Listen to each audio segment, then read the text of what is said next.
mentioned, is marketing yourself into your next job. Okay, very, very valuable for all of you. And so this is Elizabeth Atcheson, and she is a career coach with Blue Bridge Career Coaching. And I was going to tell you all about her background, but she's actually going to do that. So I will just let her take it on. Yay. Go for it. Thank you, Christina. Let's thank Elizabeth for coming. It is my pleasure to be here. I have worked with SPU students probably for 3 or 4 years now in these different types of workshops and also in classes. And I want to open by saying how lucky all of you are.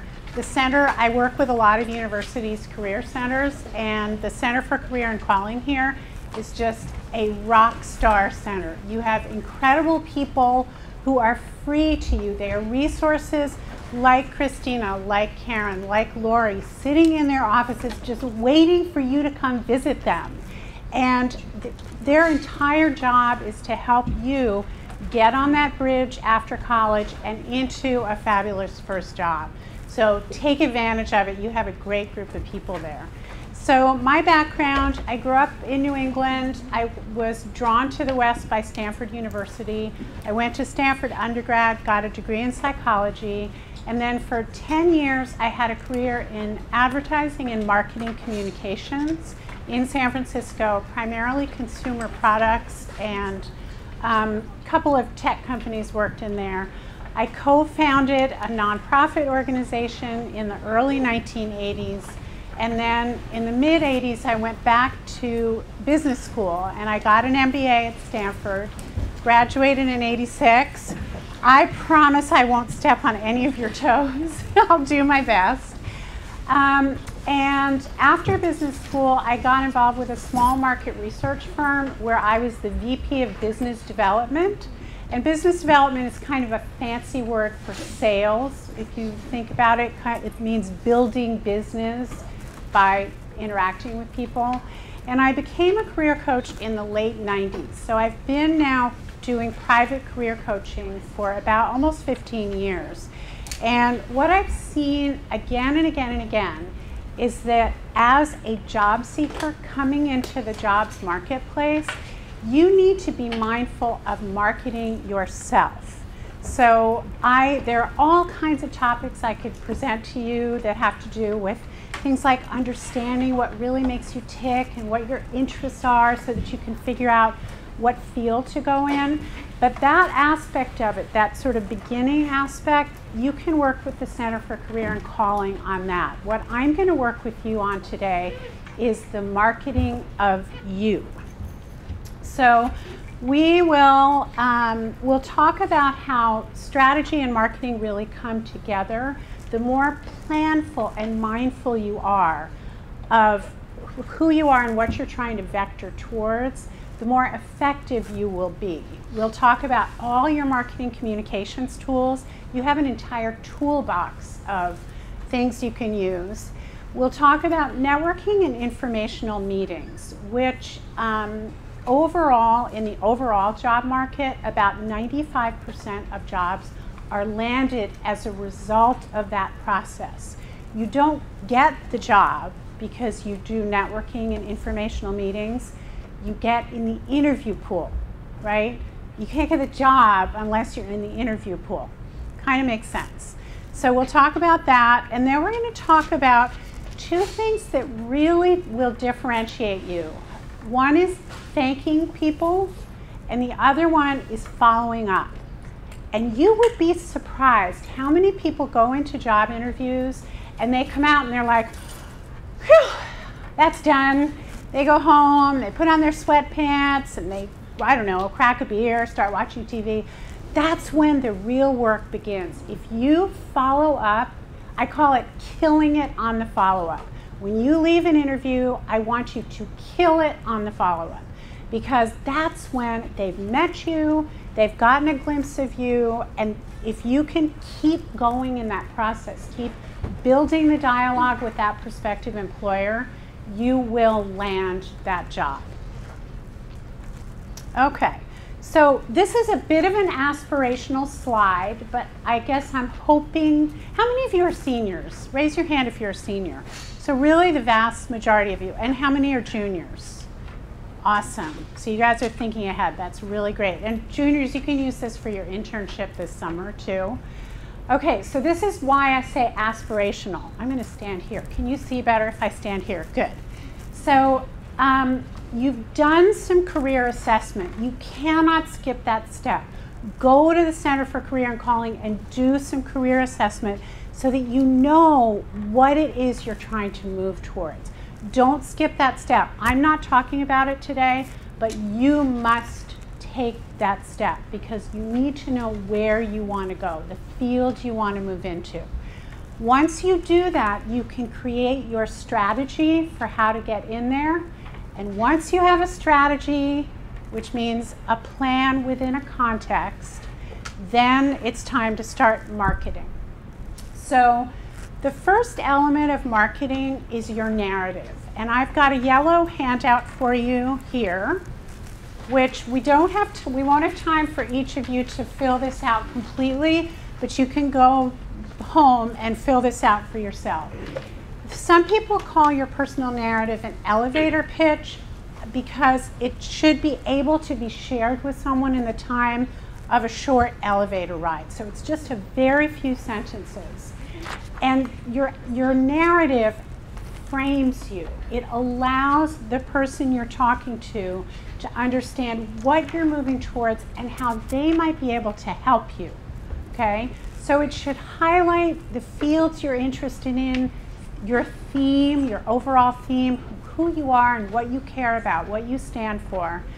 And the content is 4 parts, and I've thoughtfully given you some empty slots on this little worksheet so that you can fill them out. So the first one is, let me see if I have a slide that covers that. Okay.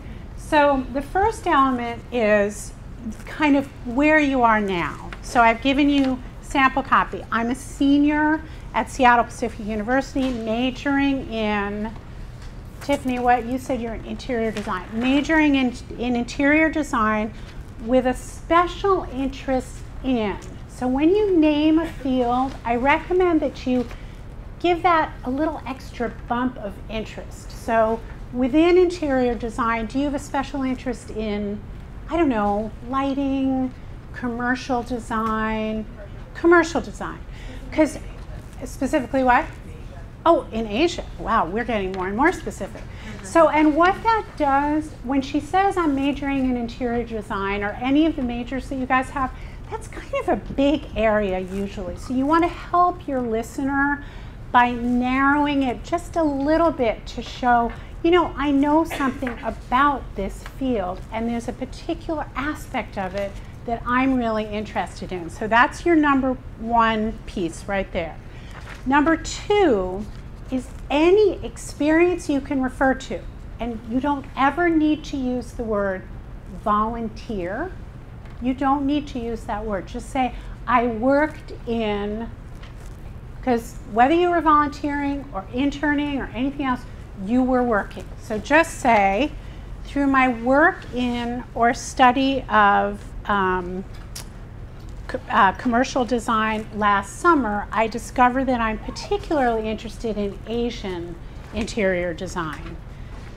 And then part 3 is where you're going, what you're exploring, what you're learning about, because you're right on the edge. You're just about to cross the bridge into your next phase, so you're exploring something.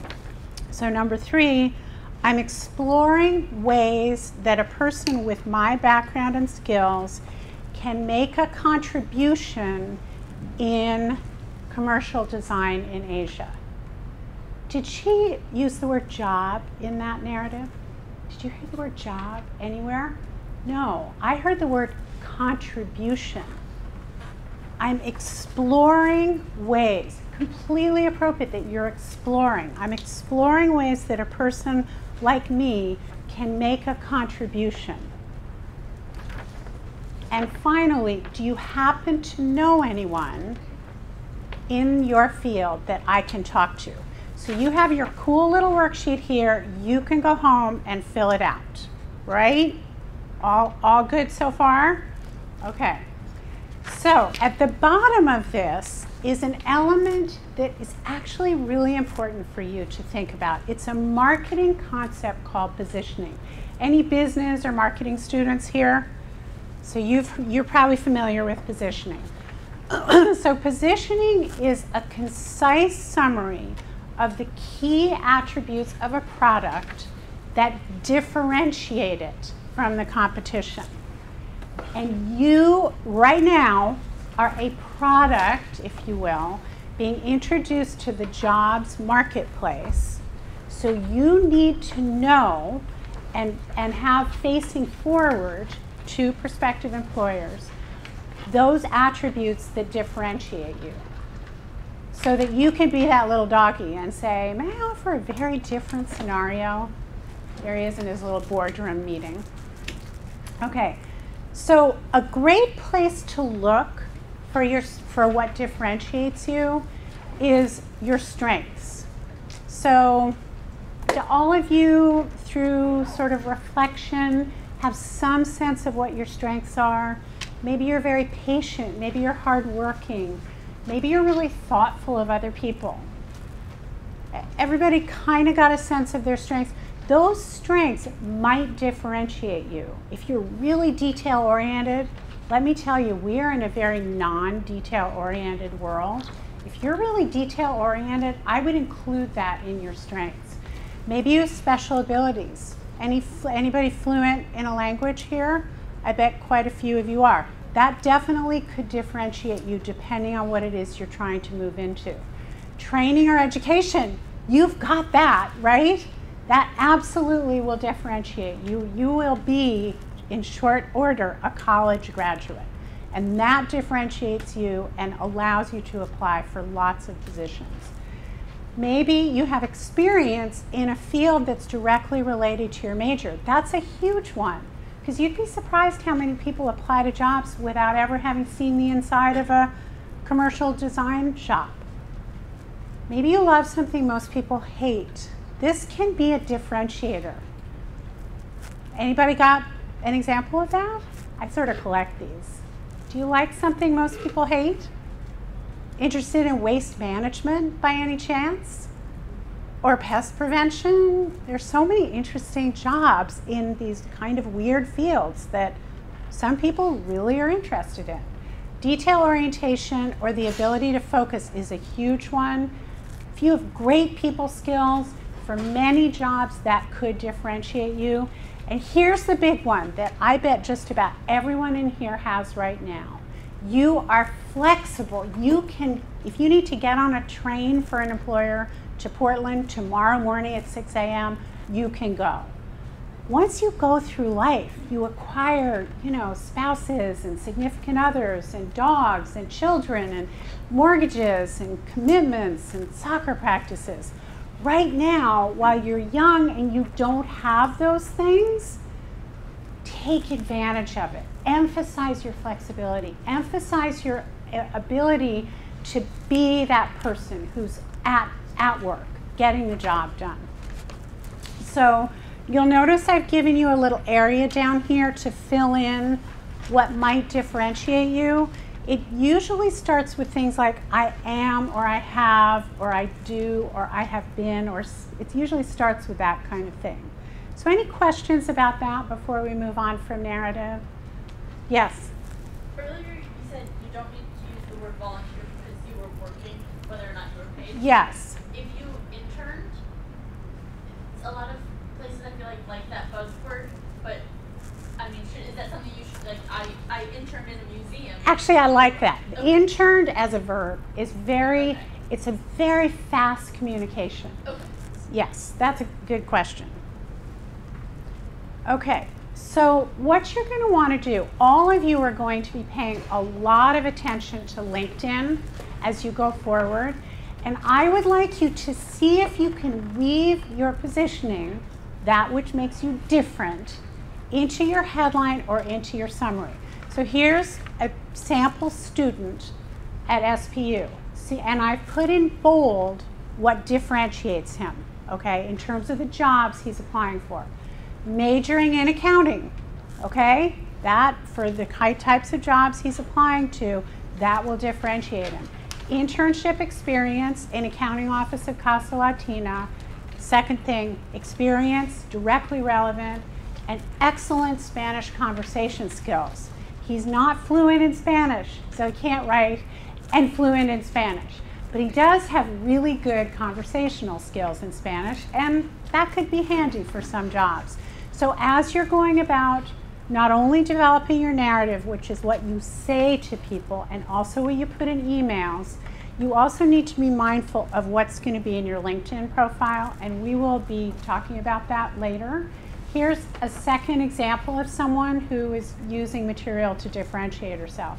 Senior at SPU, major in communications with internship experience in development office of nonprofit and excellent writing skills. Now you don't put those things in bold. I just put them in bold so you could see, right? It would be a little awkward if you had your stuff in bold in the LinkedIn profile. Okay, so here's how you create what differentiates you. You do a little inventory of all your strengths. Like ask the counselors at the CCC what they think are your strengths. Ask your friends what they think are your strengths. And then ask yourself, okay, what is likely to make me different from other job seekers in my competitive space? And the reason I'm putting so much emphasis on this is that on average, employers consider 4 perfectly qualified applicants for each opening. So if you're one of those 4 people, you want that prospective employer to understand early in the process what differentiates you. If you wait till the interview, it's too late because it's hard to think how hard it is to get to know a person. And if you're an employer trying to get to know a person, you need to see those messages about what differentiates you right from the very first moment that you're interacting with them. And I encourage you to get good at phrasing and framing. You are responsible for what other people think of you. And don't lose sight of that fact. Remember that every time you open your mouth and someone says, hey, what are you doing after you graduate? That is your opportunity to frame what they think of you and start thinking about how they might be able to help you. And another thing, and this is really important, always be honest. Always, 100% honest. There's a big difference between framing and positioning and being dishonest. Don't ever, ever, ever be dishonest. It comes back in a very bad way. So here's an example of phrasing and framing. So this mom elephant is saying, born in conservation, if you don't mind. Born in captivity has negative connotations, right? So that elephant she's right from the minute that baby is there, born in conservation, right? And you have the ability to label yourself however you want to be labeled. Probably not born in conservation, but something similar to that. Okay, so let's talk about just some real basics. Your recorded phone greeting. How many of you have not taken the time to record your voicemail greeting? I bet quite a few of you don't. It just goes to voicemail with a little phone number. Okay, that needs to change today. I'm serious. Today. I want you to go home, look out the window, stand up, put your shoulders back, take a deep breath, put a smile on your face, and say, hello, you've reached Alan Smith. Please leave me a detailed message and I'll call you back as soon as I can. From the moment a recruiter hears that dynamic, friendly voice on your greeting, they're like, check, I want to talk to this guy. And oh, by the way, it's not enough just to record a fabulous greeting. You need to start answering your phone. This is very important when you're in the job market. Obviously, if you're in a class, you can't answer the phone.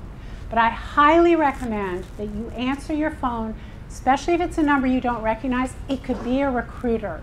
Recruiters are very active on LinkedIn. If they find you, they like your profile, they see what differentiates you, they're just going to say, I'm just going to give her a call. So answer your phone, smile professional. All of you need a professional email address. Could be Gmail. Recruiters, the CCC staff and I ran into each other last week at the annual recruiters panel. So we went and listened to recruiters talking about all kinds of things. And at last year's panel, they said that AOL addresses, Hotmail addresses, and Yahoo addresses are all not looked upon all that well. So if you're going to get a new email, like let's say a Gmail address, your name is your brand. So it should be first name dot last name. So john.gonzalez@gmail.com. Now, if there are already millions of John Gonzalez's, it should be john.gonzalez737@gmail.com. So append a 3-digit number where the first digit and the third digit are the same. Because you want prospective employers to get familiar with your name. And if you use some backwards kind of shorthand or you use your nickname or something like that, it's just an extra step they have to go to. So you can keep your current email address for sure, but I highly recommend getting a professional email address soon and starting to use that. Now, if you're approaching an SPU alum for an informational meeting or a job prospect, in that case, use your SPU email address. Why? Because it immediately underlines the connection you have with that person. Your shared alumnihood, soon to be alumnihood, with other SPU alums is a golden key. You can use that key to open many, many doors. If you write to an SPU alum and you say, SPU senior asking for 20 minutes of your time, 95% of the time they'll happily agree to do that. And then your signature. Your phone number should be in your signature of your email so that if the person getting your email for even a nanosecond thinks, I'm just going to call him, your phone number's right there. I also think while you're looking for a job, the link to your LinkedIn profile should also be in there. And I also think your email should be spelled out there, because in some email programs it doesn't necessarily print out. Okay, very important to try and clean up your online presence as much as possible. People will Google you. They will look you up on Facebook. You, with your online presence, can build a reputation that precedes you if you are thematically consistent in your online presence. Does that little phrase I just said mean anything? Thematically consistent in your online presence. If you care about commercial design, a person should be able to go to Tiffany's LinkedIn, maybe even her Facebook, if you don't have your privacy settings correctly made, and see what she stands for, what she cares about. You want to join groups on LinkedIn that are in your field of interest, okay? And this is the big reason to make sure your online presence is really, really honed, is that recruiters will find you. And LinkedIn itself has a lot of tools. I'm going to give you a couple of websites. So check your privacy settings. If there are some uncomfortable photos of you out there, try to get rid of them. Google yourself. Try to correct anything you're not too crazy about. Your LinkedIn headline should be consistent with your personal narrative and your positioning. We already talked about that. I think, and I don't know if the Career Center feels differently, but I think while you're looking for a job, I think you should make your LinkedIn profile able to be seen by anyone. Is that okay with the CCC? Okay. However, make sure you don't blare out to the world every single time you make a tiny little update to your LinkedIn, right? They usually are good about saying, do you want your whole network to know about this change? And then you just say, no. The only time you're going to say yes is when. when you get a job. That's the most beautiful moment of all. Yes, tell my network about this great job I just landed. Okay, and then use the skills section of LinkedIn to highlight the skills that are going to be most valuable to prospective employers and that you have. Okay, photos. If you have a LinkedIn photo, you are 7 times more likely to be contacted by a recruiter. So wear professional clothing, not a party photo. You don't want to be tipped at all or have somebody's hand over your shoulder or, God forbid, a drink in your hand. But seriously, if you don't have a photo, and it doesn't have to be a professional photo, but you do need to be smiling. And remember that figure, 7 times more likely to be contacted. That's a big, big factor. Okay, LinkedIn is very, very good at teaching people how to use themselves. And there's the link. You just type it in. It's super easy to find it. Join field-specific groups on LinkedIn. Like I'm a member of the National Association of Career Counselors group on LinkedIn. So if somebody looks at my profile, it's thematically consistent with what I purport to be. I purport to be a career coach. If you go to my LinkedIn profile, I'm a member of all these career coaching groups. You should figure out what it is you want to be and join those groups. Also, you might find some of their posts interesting. A lot of them are kind of lame, but you can filter through and find the good ones. LinkedIn also has some great job search tips, so I've included that link for you. I think while you're on the bridge of transition, you should take that LinkedIn webinar once a month because they're always adding new bells and whistles. Most importantly, position yourself towards where you're trying to go. So it's better to have less information that is thematically consistent with the field that you're approaching than to just drench them in the summer you worked in the Bahamas at a hot dog stand, right? I mean, that's not that relevant. Okay, you won't be doing that. Okay, so why do you need to network and set up informational meetings? Probably all of you have heard this. And it's a little intimidating, right? First of all, how do you do it? But also, why? Why do you do it? Once you know the why, it'll be much easier to actually do it. You network and you do informational meetings so that you can answer this question. This is the most important question. If you want to put something up on your bathroom mirror for the rest of senior year, it should be this question. What is the value I could bring to a prospective employer? Because they don't care about anything else. Yeah, it's great you have a degree. Yeah, it's great it's in the appropriate major. But they want to know what is the value you could bring to them. Not just businesses, but nonprofit organizations and government agencies. That's what everybody wants to know. And the way you will learn how to describe that value is by networking and informational meeting with people in that field.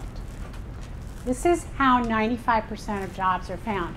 In your age group, that figure drops to about 85%, but I kind of still want to have that 95% up there because the older you get, the more it moves up in the percentage figure. Why does that happen? Because you go in and you talk to someone, and especially when you're young, like you guys are, an employer will say, you know what, I really liked her.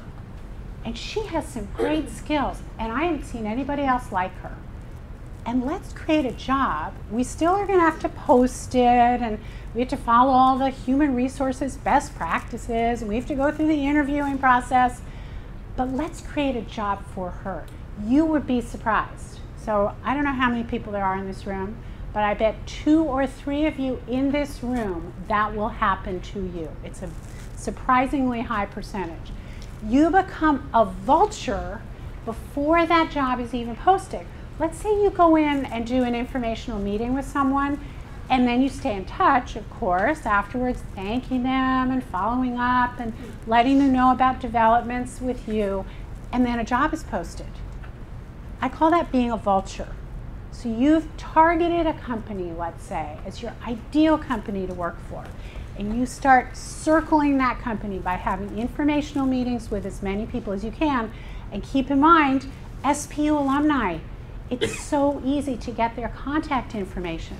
So if you have a little set of target companies or target industries or target nonprofits, go to the alumni office or to the CCC and find out who are the SPU alums who work there and go talk to them about what they do.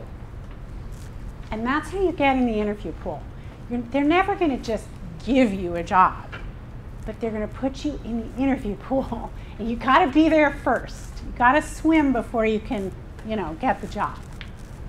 Okay, so networking, which I think you should use as a noun. And I like to say your professional network. So all of you are on the verge of creating your professional network. So, but here in this room, we'll use a verb. It's just connecting with people. And this booklet, which I hope most of you have from the CCC, this is another reason you guys are super lucky. This is an amazing booklet, absolutely chock full of valuable information. And there's even a page on networking, a really good page that's better than any quick slide I could give you. But I do want to emphasize that trade associations in your target field. This little line on the slide should be pulsing with ultraviolet light because these people want to help you. So the National Association of Commercial Interior Designers. Just type it into Google, National Association of, and then fill in the occupation that you think you're interested in. You will find resources like you can't believe, and you'll get on distribution lists that will tell you about things that are really helpful for you to know about. Are you already on some of those, Tiffany? Yeah, and sometimes you can't join them right away, but you can figure out how to get closer to them. And they're loaded with people who are professionals in the field you're trying to get into. And really, let me tell you, it's a pretty, like the example I use when I was working in advertising, one of my clients was Frito-Lay, and there's a national association of potato and corn chip manufacturers, okay? So I swear, whatever it is you're interested in, there is a national association for it. Okay. This needs to be you. I'd love to chat longer, but I'm working the room. So between now and when you land your next job, when you go to a room, a party, a brunch, a neighborhood party, an SPU alum event, a career fair, you need to work the room. Don't get stuck with one person. Practice your narrative with everyone in that room. Why do you network? You want to spread the word that you're exploring. You want to practice your narrative because people will give you feedback on it. They'll say, oh, I didn't know that you worked in an accounting office of a nonprofit. Nonprofits have special accounting needs. That could be really important to us. And then you kind of highlight it more clearly in your narrative afterwards. But here's the big prize of networking is that through networking, you meet someone you can go talk to for an informational interview. Now, why is networking scary? I'm going to go through this pretty quickly. Okay. These are usually in a workshop or a class, I kind of pull it all out of you, but I think most of us kind of know why networking is scary. You don't know how to get started, you don't know what to say, you feel like you're just green and everybody else is more experienced, you have nothing to offer, you almost feel like a fraud or an imposter because you're just a student. And worst of all, you feel like you're asking for something but don't have anything to give in return, right? So it just feels kind of creepy. But let me tell you, you are much more solid than you think because you're a young person. You're just graduating from college.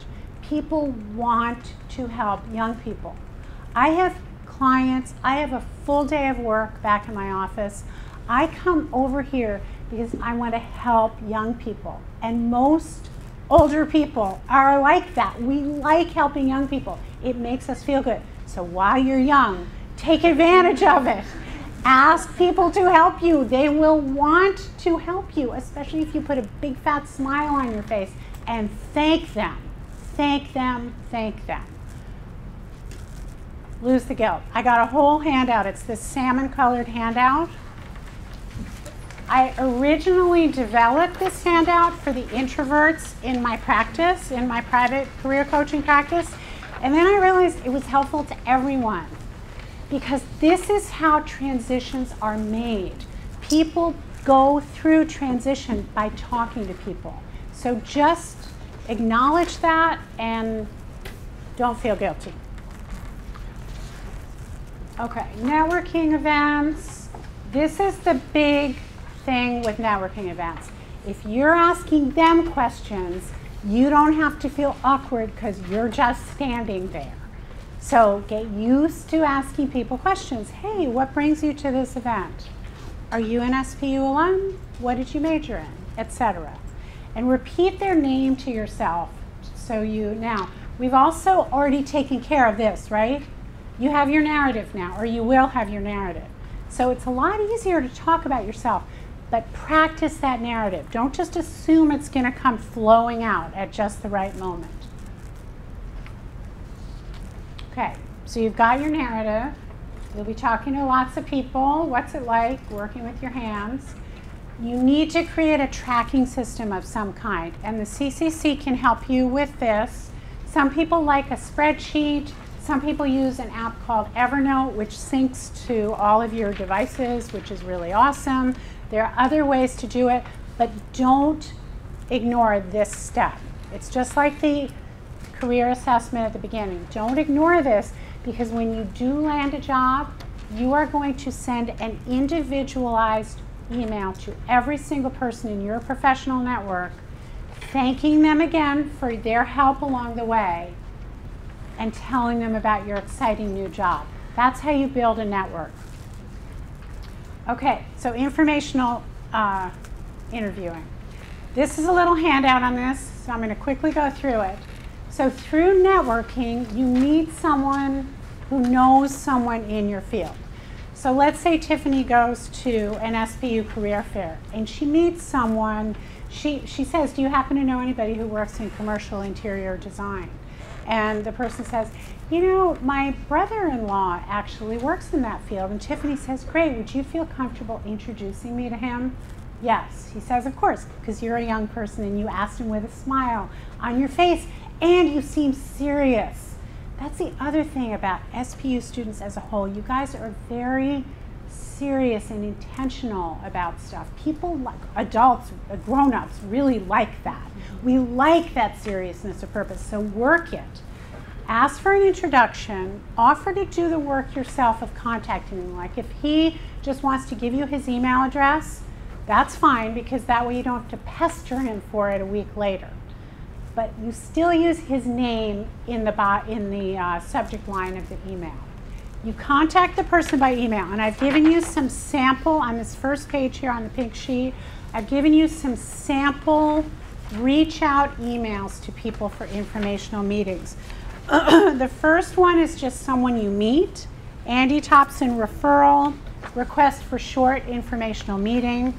The second one is to an SPU alum, and that's where you would put SPU senior request for short informational interview.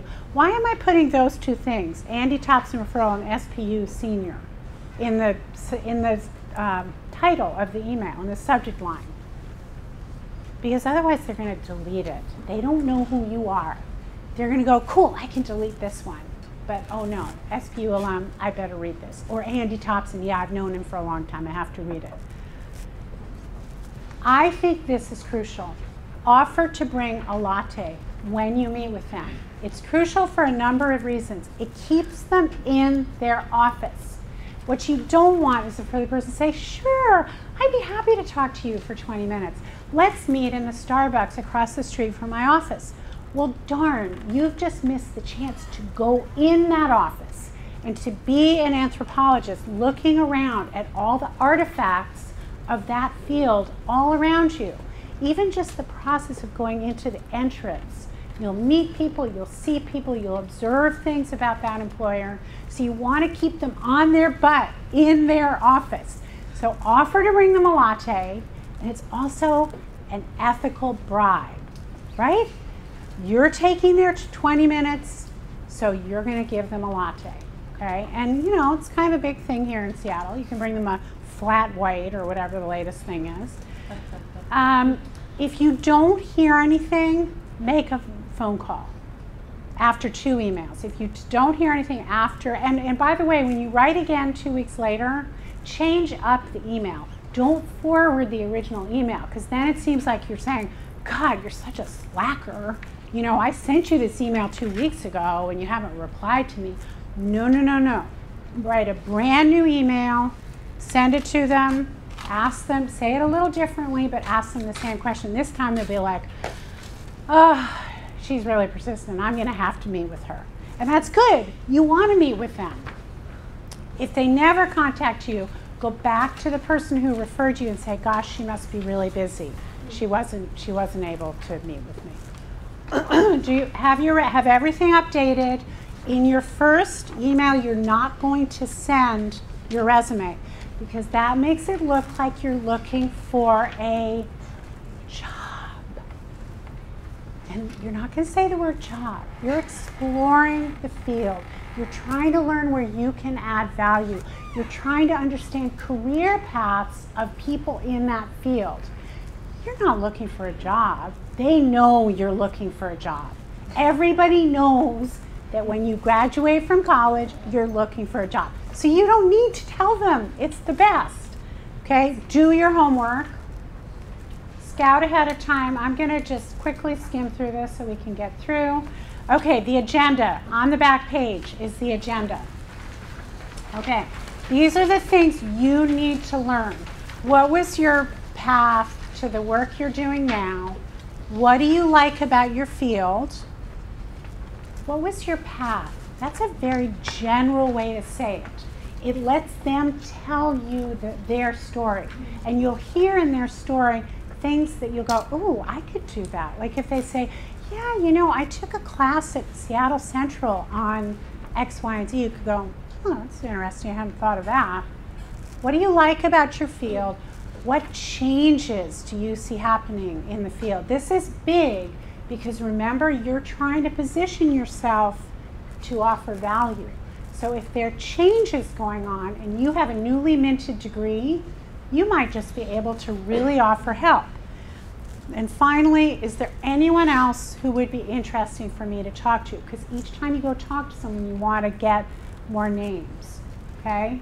So again, this is what you're trying to understand from your meeting, is what's the value I could bring. Take notes, offer to do the work of contacting others, meaningful thank you, and we'll get to the last handout, follow-up, thanking. I have a whole handout on thanking. It's really interesting. At this recruiters panel the other night, the recruiters said, I was so shocked that most people don't thank you. They don't thank them for a phone screen or an interview. I was like, are you kidding me? That's leaving an opportunity on the table. So I've given you a whole bunch of different ways of saying thank you in this handout. You can review it at your leisure. Follow-up is key. Farming your network, not just harvesting it. Right now, you're building your network. Someday, you'll be doing stuff for them. It's not about your resume. It's about your relationships. Summary, marketing yourself. Differentiate yourself. Network and explore your research and research your field so that you can see where you fit. Conduct informational meetings. Thank and follow up. Thank and follow up. Thank and follow up.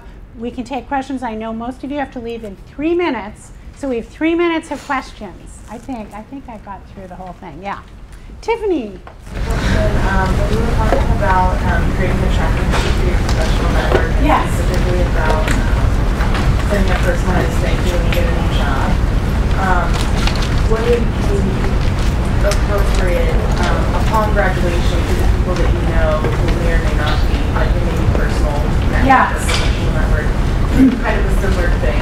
Yes, definitely.